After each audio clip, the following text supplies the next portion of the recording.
I'm just going to stop my video for one moment, and I'll be right back. Yes.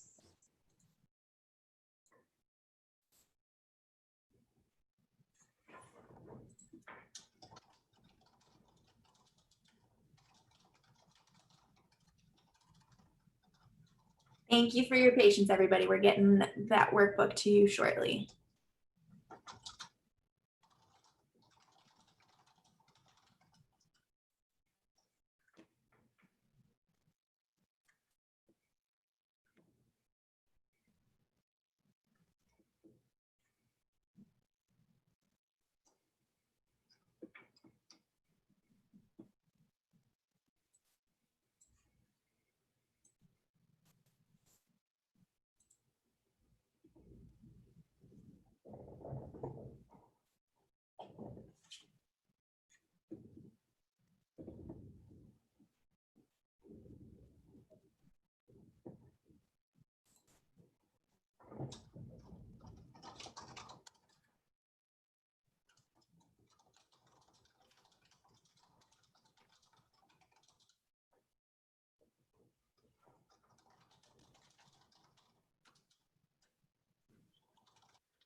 Great, so what we're gonna have, Alicia is going to email it to me and then I will send it to your emails. We're having trouble getting it into the chat box. Normally there's a function that lets you upload a file, but we're not having any luck with that right now. So thank you for your patience. No. We're letting a few more people join us. I know it's around dinner time here, so we're gonna let people roll in, and I'll get that information to you very shortly. But bring your phone with you. Yeah, I'm the adult program coordinator here at the library, and we're so happy that you're joining us this evening.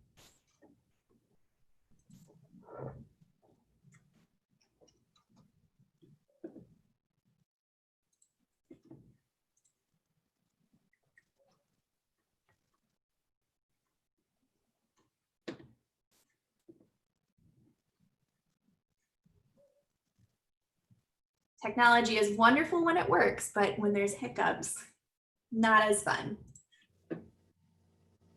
No, that's exactly right.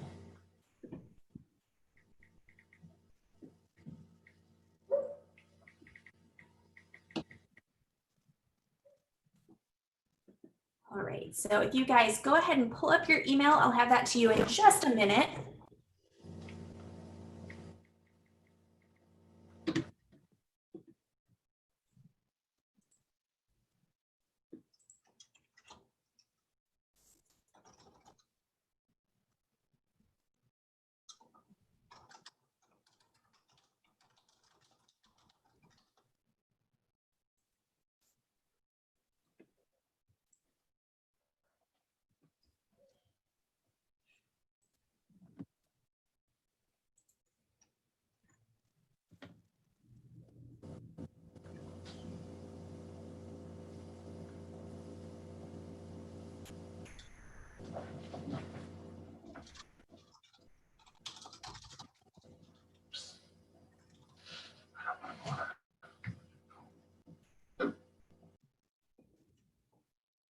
Okay.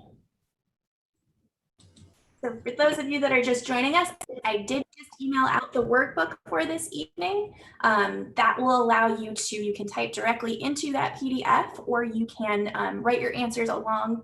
It enhances the experience so that you'll have a little bit more information to take home and use. See, we've got a couple more people that have joined us, so thank you so much for joining us. We're so happy that you're here. And I'll go ahead and my email address on the YouTube link so that if anybody needs the workbook that is joining us that way, you can have that as well. But without further ado, I would like to introduce Asia Lyons. She'll be teaching us all about how to understand race, racism, and anti-racism in a 4-part workshop series. So tonight is the first of 4 parts. We'll be meeting every Thursday at 6 p.m. And we'll be starting with part 1 this evening. If you have any questions throughout the presentation, you can use the chat box or the Q&A box as well. If you have any questions that don't get answered, we might run out of time, but we can respond to those via email if you include your email address in the box, or you can email Asia directly and we can put that in the chat for you so that you have her email address. I will try and make sure that everybody has the workbook, but we'll go ahead and get started for time. And Benita, I'll try and get that to you ASAP. All right. For those who just joined me, I talked about that the workbook does enhance the experience, but if you're unable to download the workbook or you don't get the workbook till a little bit later during the presentation, just feel free to use line paper or computer paper just to get started, and then you can always go back and work through it. And if you're joining us next week, some of the information in this workbook will be in the next. So don't feel worried if you're missing out. And like Annie said, we will have an opportunity for you to ask questions and get the things from me. And at the end of the workbook, for those who are able to download it, I did add my email address on the last page, so people are able to contact me then. All right, so hello everyone. My name is Asia Lyons of Lyons Educational Consulting. So excited for you to join me today. I'm here with my assistant, Alicia Peterkin, who's going to be supporting me in the chat when needed. And just want to let you know I'm so excited to be asked to do this workshop series with you all. So as Annie said, we'll have 4 parts of this workshop series this Thursday and the next 3 Thursdays at 6 p.m. If that's not a good time for you all, I know that she said that she's recording it for your YouTube channel, the library's YouTube channel, so you can check it out then. And then the workbook, we will figure out how to get that to you if you have to watch it via YouTube. So yeah, welcome. So glad that you're here. All right, so a little bit about me and what brought me to this work. I am originally from Detroit, Michigan. I am a diehard Lions fan, and people have all kinds of things to say about the Lions, but we are a Lions family. I went to University of Michigan's Dearborn campus where I studied elementary education, and I was a teacher for 12 years. I went to the Cherry Creek School District, which is here in Denver. I'm in the state of Colorado, presenting to you. I went to Walden University where I studied teacher leadership. I worked in the nonprofit sector in an organization called Rise Colorado that supports family engagement around education, the opportunity gap, and just kind of help families and teachers learn more about race, racism, anti-racism. I'm also an adjunct instructor at the University of Colorado, Denver, where I am receiving my doctorate in leadership for educational equity, and I own Lyons Educational Consulting. So what brought me to this work is my passion for youth, my passion for family engagement, my passion for getting the word out that we need to be more involved, we as a society, in understanding race, racism, and anti-racism. And so I'm so grateful again that the library has decided to bring people in to have these conversations. Okay, so I know that we're working with families, and we'll talk more about that in a little bit. So if you have a family member, a young child, and they want to sit next to you or be a part of it, they are more than welcome to come in. Some of these things that you can engage with in the workbook together, and some things you may do separately, it is your choice. So we have 4 agreements in our contract. And so I'll start with the 4 agreements and then we'll move on to where it is in the workbook. So the 4 agreements are: stay engaged, speak your truth, experience discomfort, and expect and accept non-closure. So Glenn Singleton of Pacific Educational Group created these norms around talking about race over 20 years ago. And you may have seen them lots of different places. And I love to use them because they get to the point. We're staying engaged, right? So we're participating in the chat. We're filling out our workbook. We're talking to our family members. We're coming back next week. We're staying engaged. We're speaking our truth. So if we're sharing in the chat or we're talking to others about race, we're sharing our own lived experience versus I heard someone say one time, or I saw one time on this and this and this. We're sharing our own personal truth about race, racism, and anti-racism. Three is to experience discomfort. You're part of this workshop, and you may be thinking, this is great. I want to be here. This is the perfect place for me. Or my spouse, my child, my neighbor dragged me into this space, and I don't know if I want to be here, and I'm uncomfortable, and that's totally okay. And the last is to expect and accept non-closure.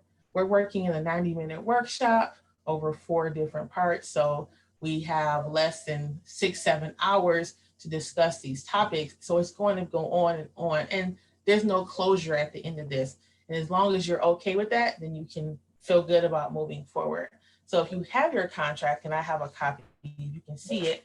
If you have your contract, what I would like you to do is to type in your name, if you can, into your contract on the top to say basically you're dedicated to this work. This is your contract for yourself. You're not sending this to me, and just basically going over the same things I just talked about, and talking about having courageous conversations with your family, talking about racial awareness, understanding your own identity.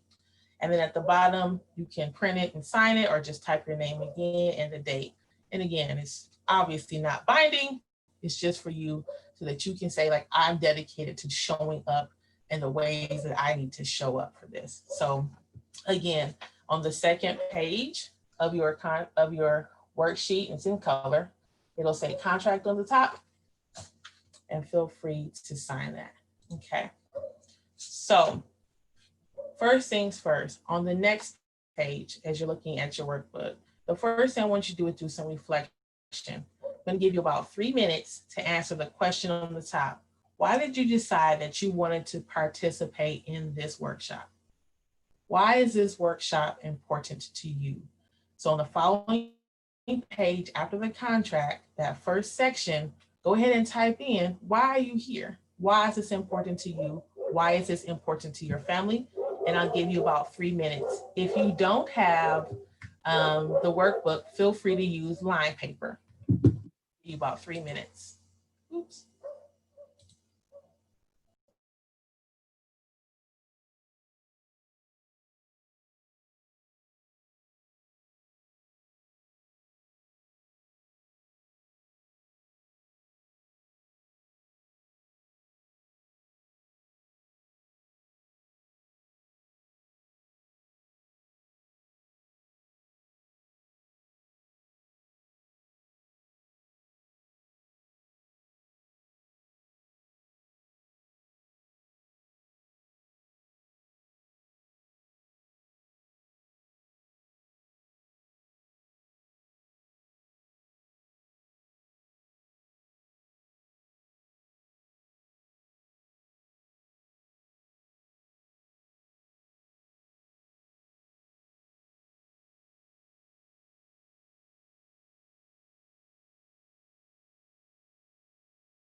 Two more minutes.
All right, 3 minutes is quick.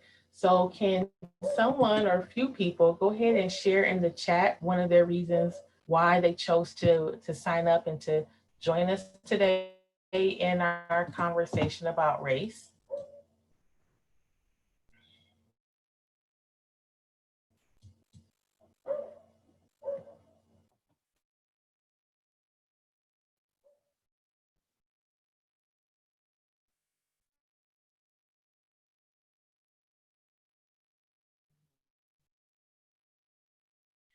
I know sometimes the chat comes in a little late.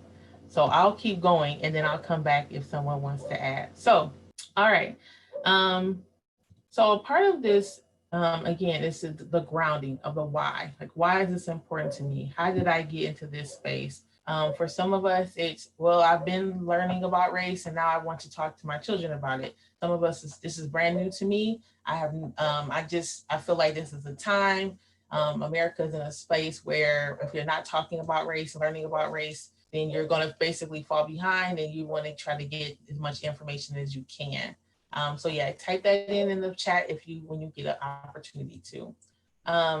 This is one of my favorite quotes by Bell Hooks, and it says, "Most children are amazing critical thinkers before we silence them." And so the reason why this quote is in here is because when we think about talking about race and racism and anti-racism, then we may think like, oh, my child is too young. 3 is too young, or 5 is too young, or I want to wait until middle school, or I want to wait until high school. And really, children are picking up and absorbing things from all walks of life. And it's so, so important that we as parents and people who support children, aunts, grandparents, people who work with them at a religious place, institution, or schools are ready to have those conversations, even at 2 and 3 years old. And it looks like Annie said we have some responses from the YouTube channel. So back, someone said, I have a few, she says, I want to understand others, their outlooks and experiences. It's a passion of mine to continue the conversation around race, such an important conversation to have personally and for our family. We need to learn and to try to be better. And that's what it's about, right? It's constant improvement, constant improvement. I feel like too many conversations because I'm always learning something new. I don't think there's ever an expert, a complete and true expert on race, um, because race and the conversation of race is always evolving. So, gaining racial consciousness is our first section. We have 3 to 4 sections today we'll be going through. All right, so your identity matters. And we're talking about identity, and there are so many ways that we can think about identity and how we show up today. So, identity show talks about age, abilities, religious beliefs and non-religious beliefs, gender, non-gender, socioeconomic status, language, on and on and on. So there's lots and lots of ways that we can identify ourselves, right? And I like to say, and we'll talk about this a little bit more later, that we all don't live as a monolith, as like one group or one culture, right? Even if I say I'm American, well, that can mean lots and lots of different things. So really, when we're thinking about identity, and we'll be focusing more on race, ethnicity, and nationality in a little bit, but right now I'm just thinking like all the ways that we show up, all the ways that we represent ourselves through our identity. So, and on that same sheet, your same reflection sheet, that second box on the bottom, it says write down all the identities that make you and your family unique. For example, some of your family may love math, which is me, and then, or your family is Muslim, or your family is multiracial, or your family has lots of children or adults who have been adopted, right? So I'm going to give you a chance, be with talking about race, not talking about race, to list down, write down in bullet points or however you choose on this sheet, just to write down all the ways. This is the second part, right? We already did this top part. All the ways that you show up in your identity. And I'll give you about 2 minutes to just write down at those ways. And this is a perfect thing to do or activity to do with your children if they're there, is to have them start thinking about all these ways that they show up as well. So we'll go ahead and get started. Be about 2 minutes.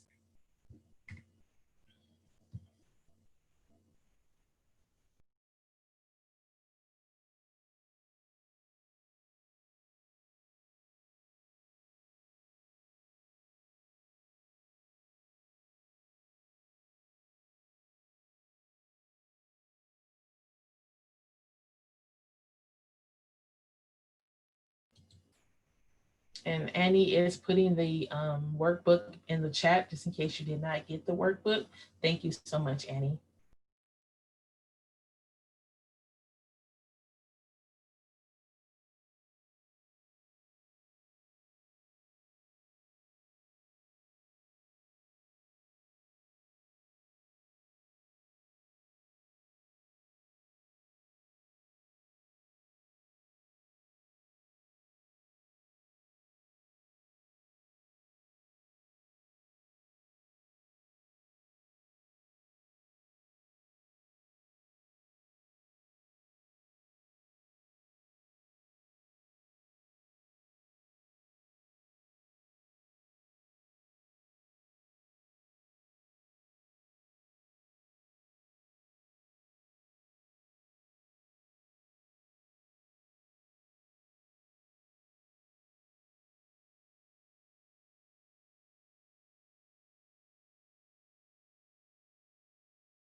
All right. So just getting us primed for the conversation. And again, we are talking about race today, but I do want to always make sure that people to understand and talk about like the complexities of our identities, right? So it's not always about race. You know, some people may say, we're always talking about race. It's always about race. I feel like race, and this is my opinion, is a very heated topic right now in the United States and actually for the last 400 to 500 years. And so we're talking about that now, but we also have to, again, realize that we show up in different ways in different places. So, yeah, that's really important. Now, the difference between, so we're talking race, ethnicity, and nationality. And so I've heard this called color, culture, and corner. And there's a big difference between race and ethnicity and nationality. And I'm going to read this. And I know some of you were like, oh, I can read myself, but I love to read as a teacher. So I'm going to read these and then we're going to talk about them some more. So, race, the way in which you are identified by others and yourself, based solely on skin color and physical characteristics, right?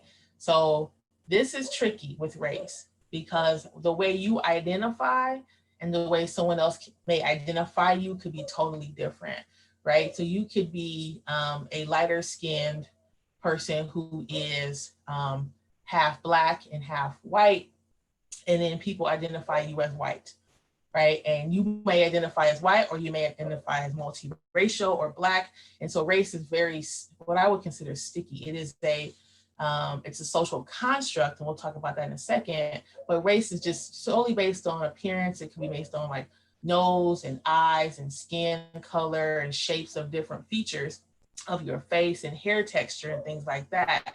But it can very much change. Ethnicity is your culture, the way in which you live, your music, your food, the heroes, your histories. Culture is regional and cannot be connected to a specific race. For example, hip hop is a culture. So when we think about like what is Black culture, there is no Black culture. The way that African Americans or Black people or Black Americans show up and live in the southern states could be totally different the way they show up in California and the things they love and the heroes and the foods of California. Or I'm from Michigan, like you know, and so that could be totally different from another part of the country, right? And so the culture can be so different depending. Um, and another example is my neighbor is from Ethiopia and she is Black presenting. So if I look at her, I would say, okay, she's Black, but her ethnicity is different from mine because her family eats Ethiopian food mainly. goes to a specific church that supports Ethiopian families and things like that. So a big part of her culture is Ethiopian, where a big part of my culture is from diasporic African Americans. So African Americans brought here during slavery. So racially, we are the same, right? Ethnically, we are totally different. And that can go for lots and lots and lots of cultures. So there is a difference between race and ethnicity. That's really, really important to know, right? And then nationality. So your corner, what part of the earth, the corner of the earth you're from. And that's your citizenship, where you're born, where your passport is, or would identify you as. And I know that there's a lot of conversation about students, adults who are undocumented, and they say, well, I don't have a passport for France or the United States or Canada, but I feel like I belong here. Well, then that's your nationality. That's your corner, right? And so that, again, we cannot tell you that that's not your corner. Just like I cannot tell you what your culture is, and I cannot tell you what your color is. They are all kind of like made up. And this, we'll go into that in a moment. So the idea of race as a social construct. So the racial categories were constructed by human beings over hundreds of years. And again, they're based on different political agendas, your geography, and skin color. And when I first heard the idea that race was made up and it was a social construct, I was totally confused. But I had to think about it. 40,000 years ago, there were no, oh, you're a Black person, this person is Asian, and this person's a white person, right? They were just human beings wandering the earth, trading things, nomadic cultures, and things like that. It wasn't until human beings decided to start grouping people for their own reasons that we began to talk about race. One example that I hear often is, depending on the census in the United States and what year it is, a person can change races. I have a good friend who's Mexican American who on her birth certificate was marked white, because when she was born in Texas, that was the only category she could be marked. So she identifies as Mexican American, but her birth certificate says white, right? So this lets you know the government issuing her birth certificate got to choose what her race was, right? And this again is why we talk about it, race being made up. Does that mean that race doesn't matter because it is made up by humans? And if you're at this in this workshop, you would know the answer is no. Race 100% matters. The ways that we show up, how we look, our skin color, our features, affect the way people treat us. And we'll get more into that when we talk about racism and anti-racism. But when people say, oh, race is a social construct, it's totally made up. Yes, and it has real implications for people. It gives people power and privilege over others, and it oppresses. So that's really important to know. Kathy has a raised hand. Kathy, can you put your question in the Q&A and I'll answer it at the end if I have time. And if not, you can email me, no problem. Okay. So one thing that's I've heard and I wanted to talk about quickly is like, well, then we talk about race as a social construct, and well, I don't know what I should call someone. Is this person, should I say she's Black? Should I say she's African American? So should I say she's Black American? And the answer I always give is it depends on the person, right?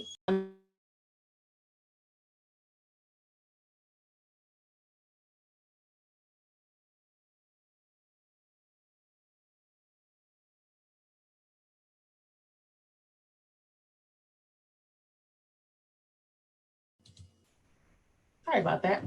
So it depends on the person. Ask them, would you like me to call you Black? Would you like me to call you African American?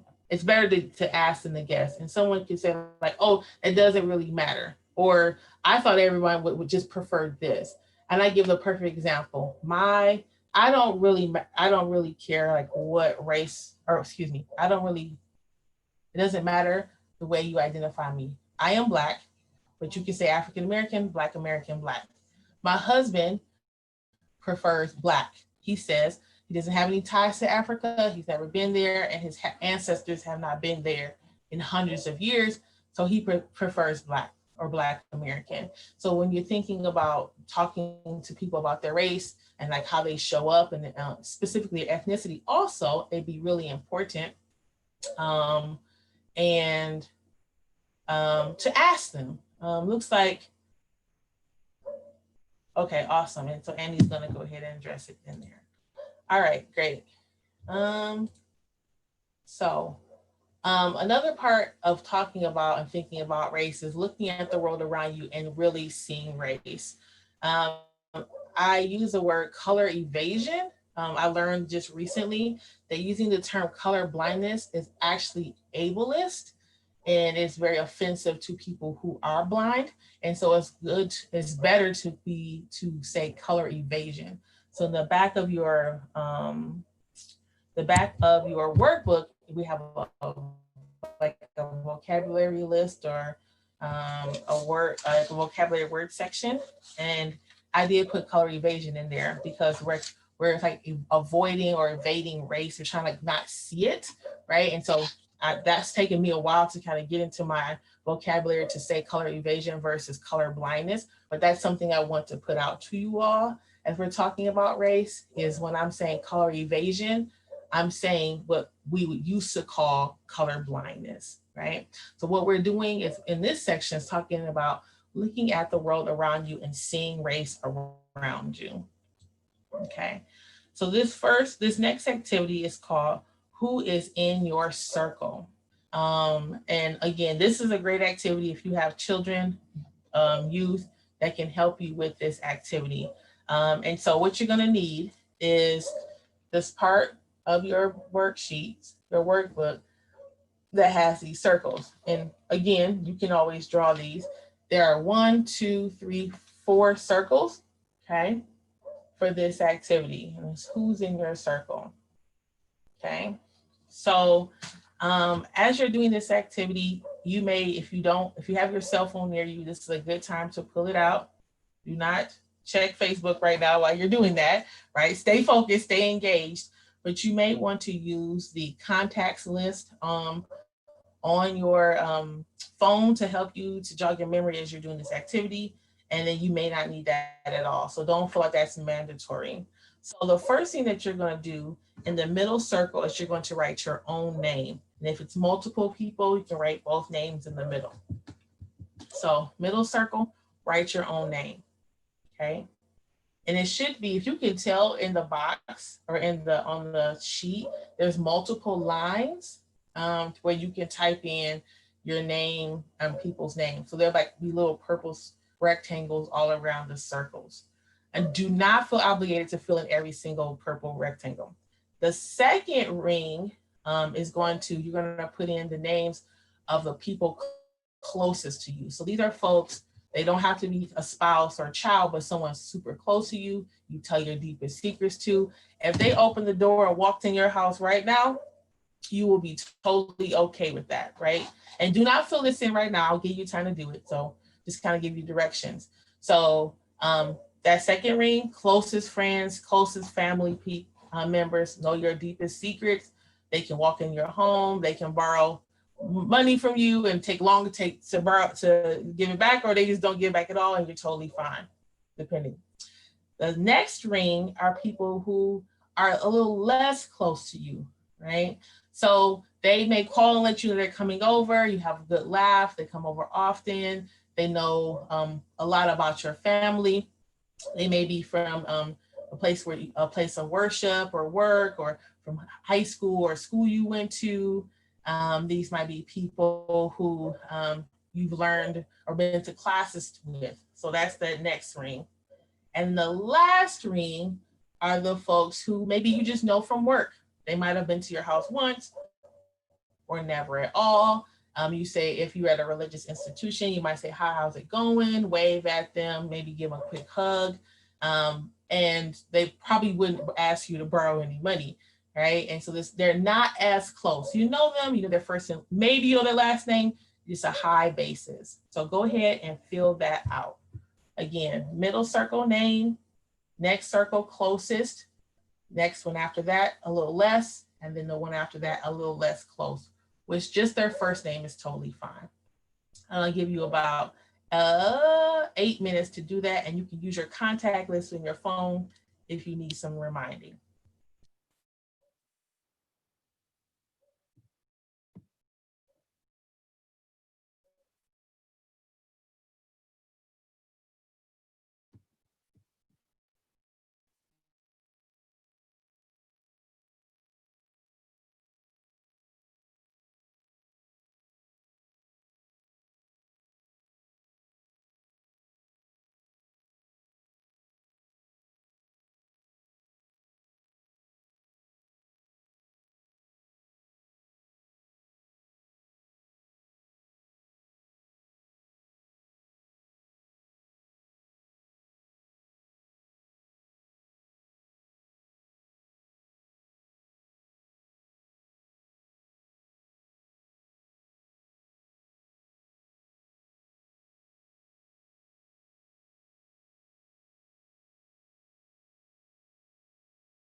About 4 more minutes.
One more minute.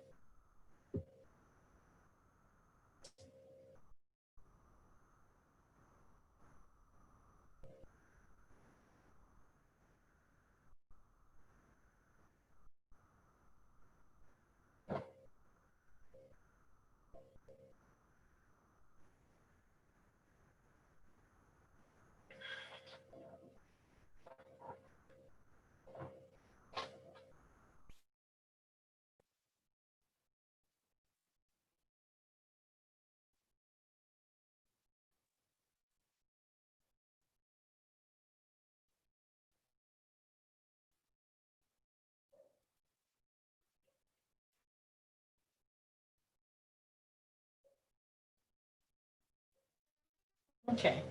So the next part of this activity is to take a look at your circle, on all the circles, and I want you to go back and I want you to mark, and I'm going to date myself here, put a pound sign or a hashtag next to each person in your circle or circles who is the same race or ethnicity as you are, right? Again, going back and just putting a little hashtag around each person who is the same race or and ethnicity as you. Give you about 1 minute to do that. And if you're not sure if they're of their race or ethnicity, then you can just leave it blank, no pressure.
So, next part, looking at your circle, how many people would you say, or what percentage would you say are the same race as you versus people who do not look like you as far as ethnicity and race is concerned, right? And I know that we're talking about like race and ethnicity being not being a monolith, but I'm thinking about racially.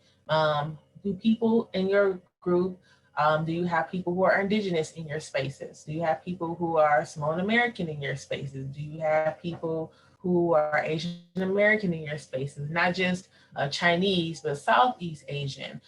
Do you have people in your space who are African American? Do you have people in your spaces like all different types of racial backgrounds? You can look at your circles, right?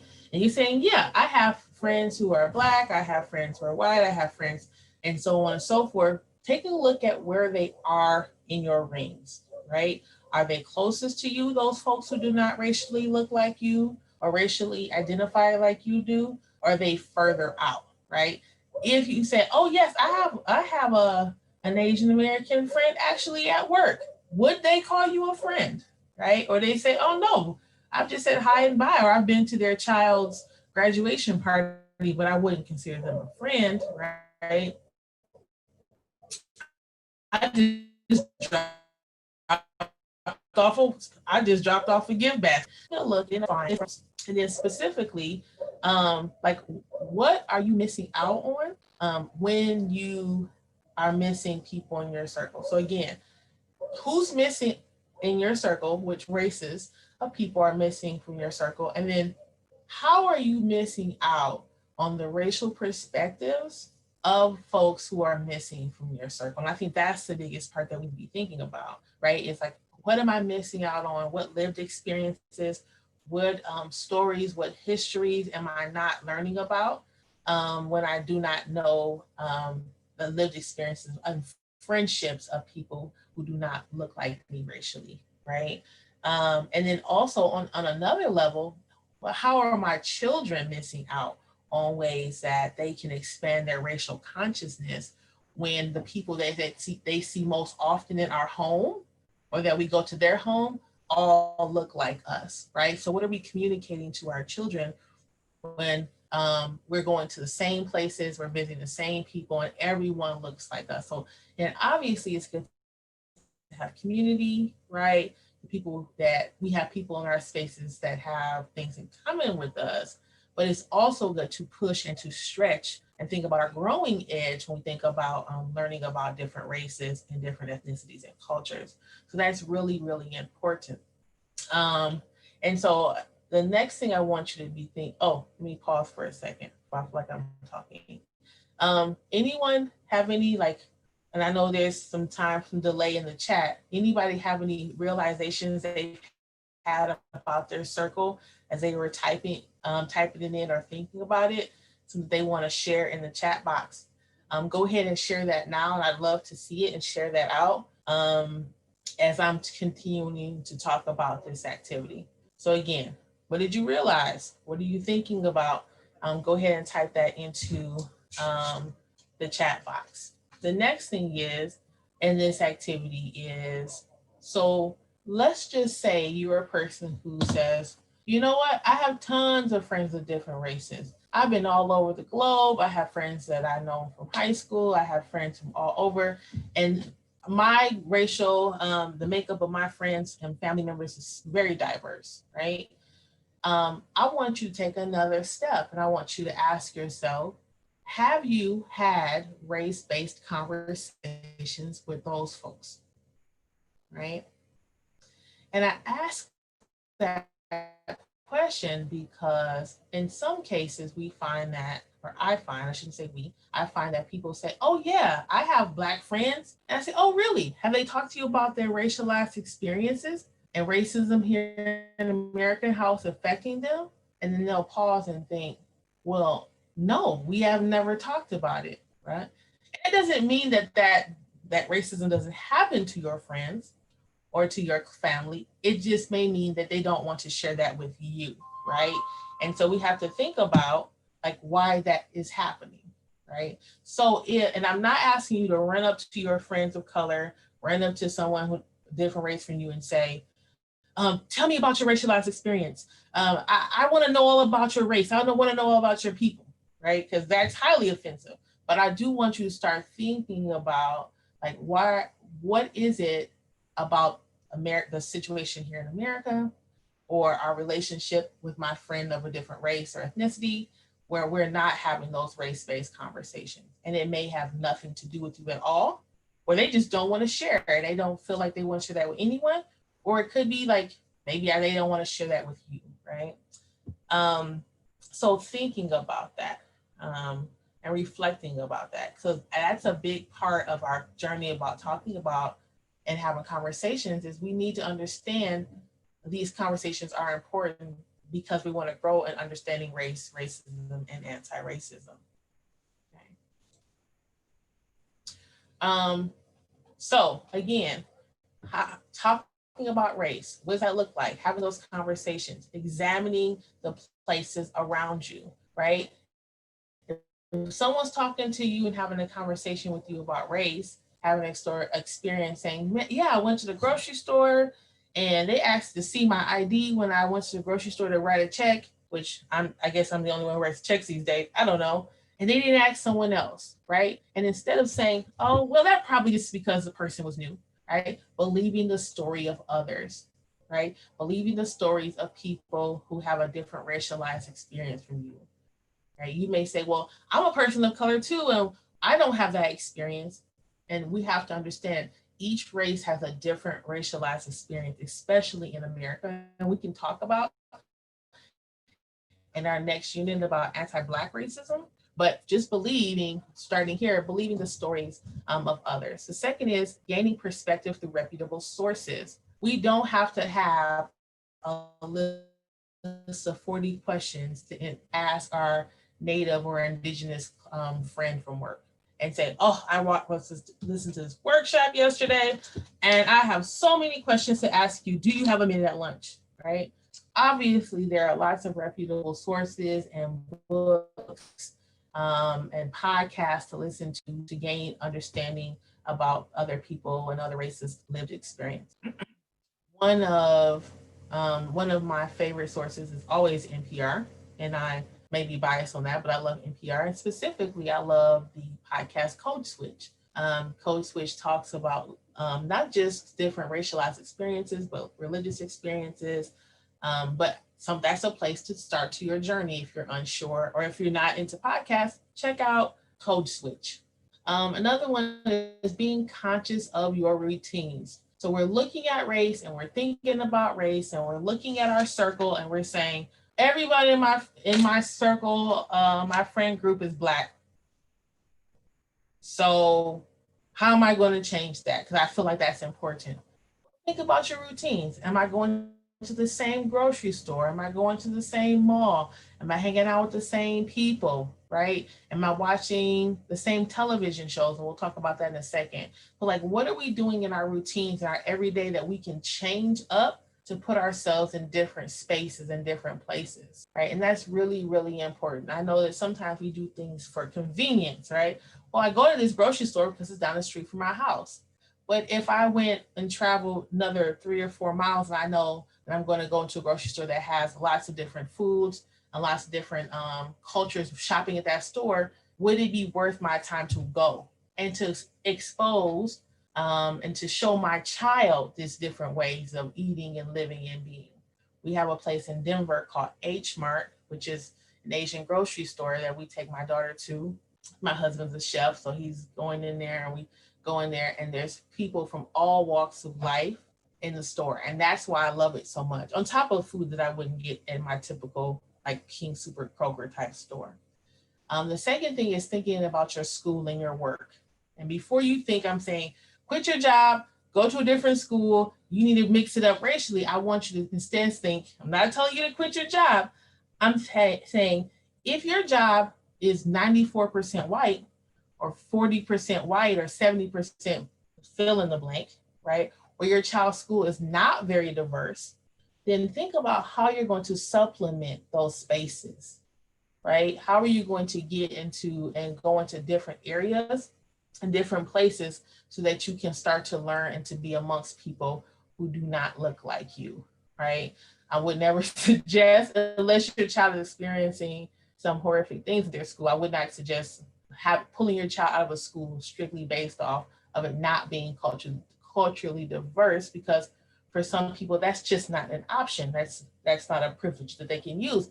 But definitely, like, can I have them join a particular club or group that meets in town somewhere else where they can meet kids that look different from them? Can we go and visit and go to different museums or different places so they can see different people and then show up in different spaces? Can we go to different cultural events, right?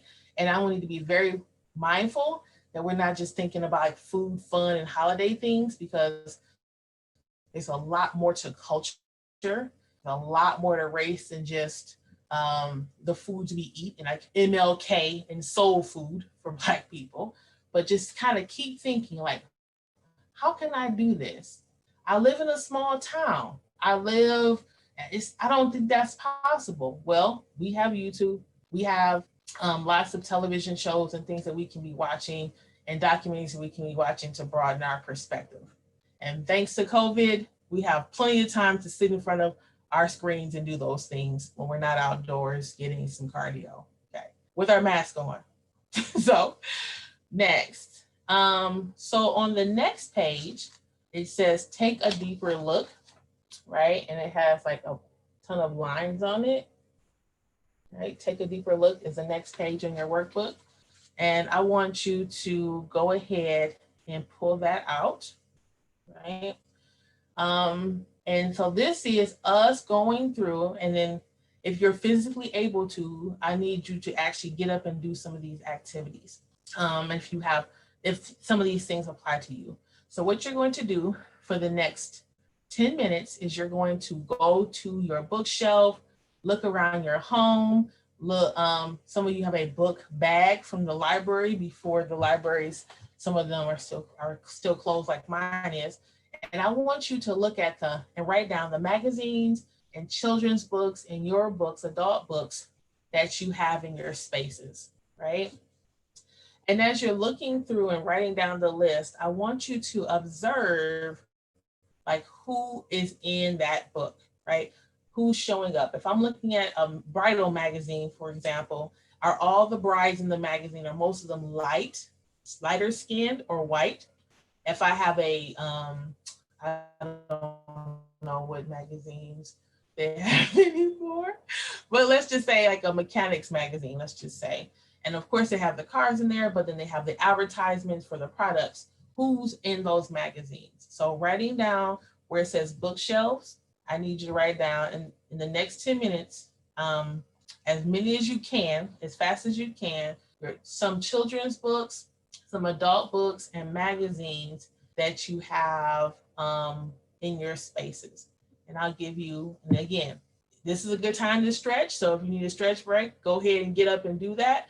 Have the kids run upstairs or downstairs into the other room to grab the books. And we'll give you 10 minutes and we'll come back and do the next section in 10 minutes.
5 minutes.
For 3 minutes.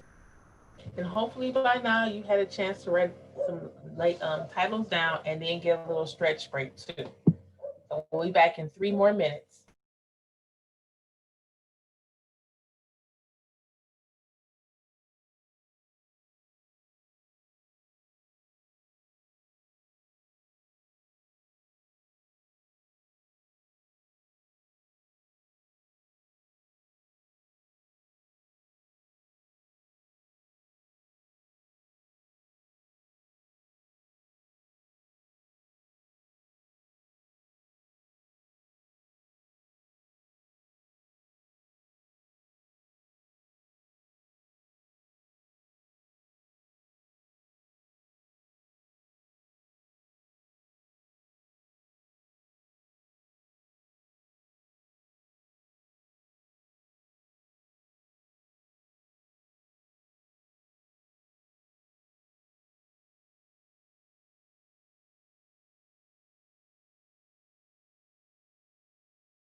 One minute.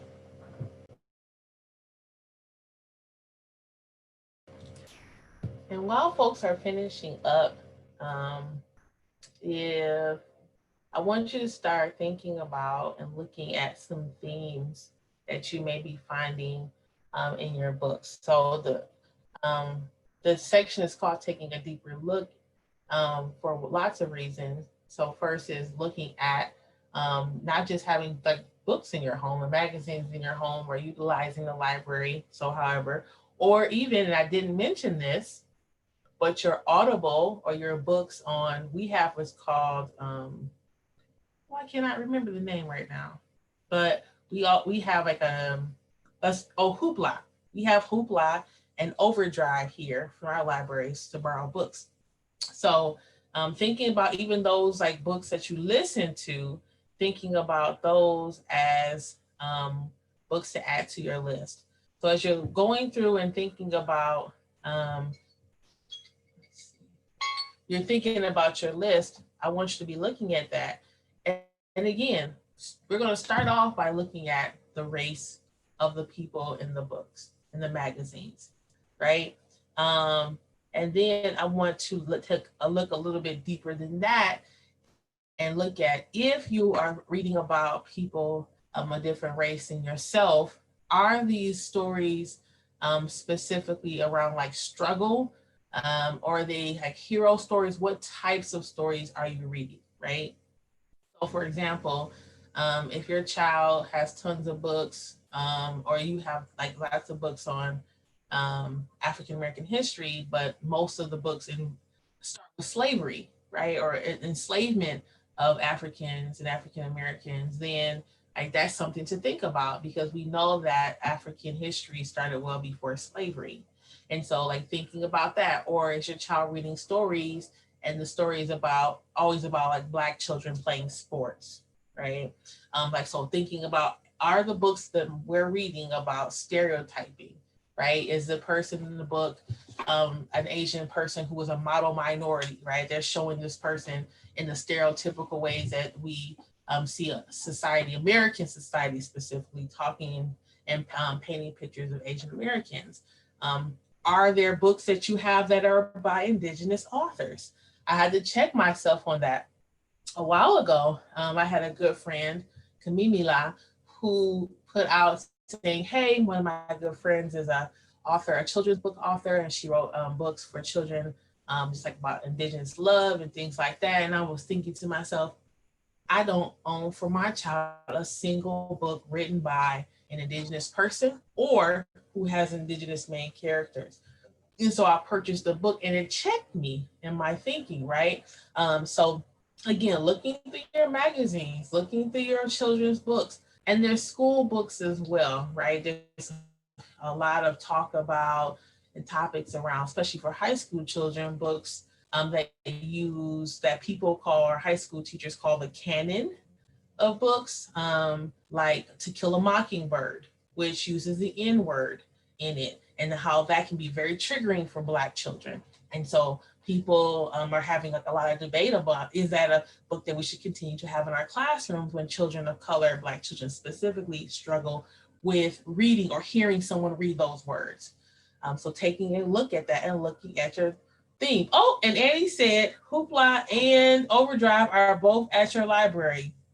That's great. Right on, Annie. That's awesome. Wow.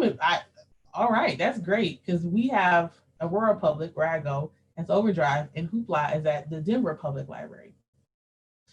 All right, so yeah, thinking about that. So first look is just looking racially, what's happening. Second look is we can look at ethnicity, right? Is it just Black people from the diaspora? Are these African children? Are these Indigenous children from Alaska? Or are they just Indigenous children and stories about the West, right? So we need to be very mindful. And then looking even deeper about that is like, what's the story behind that? The next activity is going to be that next part of your list. Television shows and social media. So your phone is back out if you have social media, if that's your thing, if you're your Instagram, if you have Twitter, if you have Facebook, this will be the time to pull that out and thinking about and writing down quickly. I'm gonna do a 5 minute for this one because we're running out of time. Writing down all the people that you follow or that you watch on television. So your people, if you're a DIY person who loves DIY shows, or fixer upper shows, writing those people down. People, if your children are with you, or if you are a gamer, if you're watching like those YouTube channels where people are playing the games, cooking channels, cooking shows. If you watch financial gurus on social media or on television, like who are you watching for their financial advice, travel shows, your television series, like thinking about and scrolling through just really quickly, even like your news that comes through your social media, like looking at those and writing down all the people or all the names and titles of television shows and social media channels or pages that you follow. You got 5 minutes.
More minutes.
One more minute.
Okay. So, um, I'm sure you can figure out the thing by now. It's all about reflection. It's all about thinking, right? And so I know as we're going through this series, we're going to be talking about having like some action and ways that we can, like specific things we can do to support anti-racism.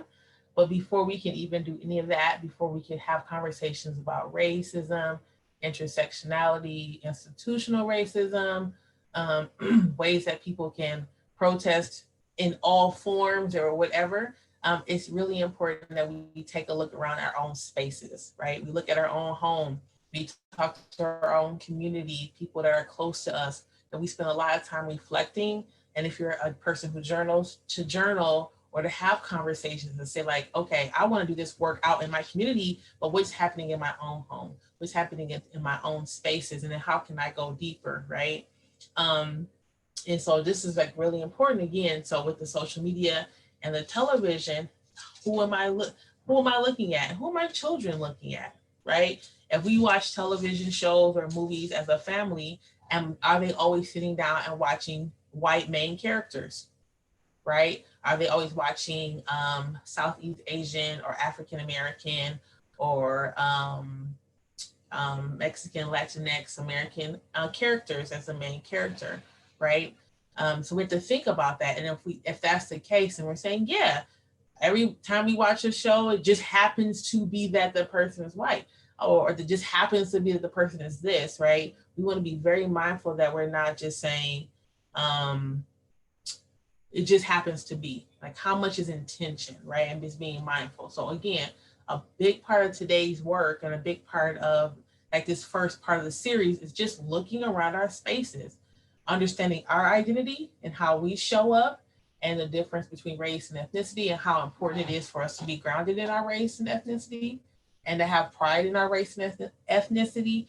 And then also understanding that beyond us, there's so much more to learn. There's so much more to understand about race. So that was like the purpose of today. And we being Annie and I, were very intentional as to spend some time in each section and more time in this, our category about anti-racism, because we know that's really important, but this part is important as well. So we have some calls to action for you all. So our calls to action: come back for the second part of the series. Yay. Right? So next Thursday at 6, and again, I'm assuming that YouTube will be available for folks. I will put the link to the workbook on the actual slides next time. So those of us who cannot access it, you will be able to see the video, push pause, type it in, and go ahead and grab that. Invite someone else to join our workshop. The more the merrier. We can have these conversations. And I see your comment, so I'm almost there. Continue these conversations with your children to support them. We're going into, some of us will be in school in person, some of us will not be, but it's really important that we prepare our children to have race conversations. Sometimes I had experience with my own daughter when she was in preschool. She was a 4-year-old, and she was told by one of her classmates that she couldn't play with them because she wasn't white, right? And I, as a mother of a preschooler, my only child, was just totally aghast, right? And I do this work, and I'm like, oh no, I was too late, right? And so thinking 4 isn't too late, because my child experienced a racial experience at 4, which means someone else's child learned about race and racism at 4 or 3. So it's always important to have these conversations. And I think we had an issue with our survey. So I'll ask Annie to send that survey out a little bit later. And it looks like in the comments, it says on YouTube, another podcast you may already be familiar with, that's similar to Code Switch, is The Nod, N-O-D, The Nod. Have not heard of it. I think it's on Gimlet Media. I think you'd enjoy it. Thanks so much for your presentation. Of course, no problem. Thank you all for showing up. Thank you all for, I'm glad that we were able to, hopefully you got something to eat and you were able to do the workbook and eat and be a part of all of this conversation. But I really, really appreciate you all showing up in the space. And again, we're asking you to show up next week. We're asking you to bring folks along with you. And again, if you have younger children or older children, please bring them into the space and let them at least hear this conversation, because that's a part of it too. Know that even if they're just around the space of having conversations about race, racism, and anti-racism, that always, always counts. So that's it. I don't know. I think we'll just, if it's okay, save some questions and we can email them to me, if that's okay. If you have any additional questions, please feel free to email Asia and she can answer you directly. Her email, I've dropped it in the chat, and it's available on this slide that's in front of you as well. So thank you so much. I'm excited for next week. It's going to be great. And awesome. And you all have a great day or a great evening. Thank you, Asia, and thank you all for attending. We hope to see you again next week. Same time, same place. Same bad channel. All right, take care. Good evening. Goodbye. Bye.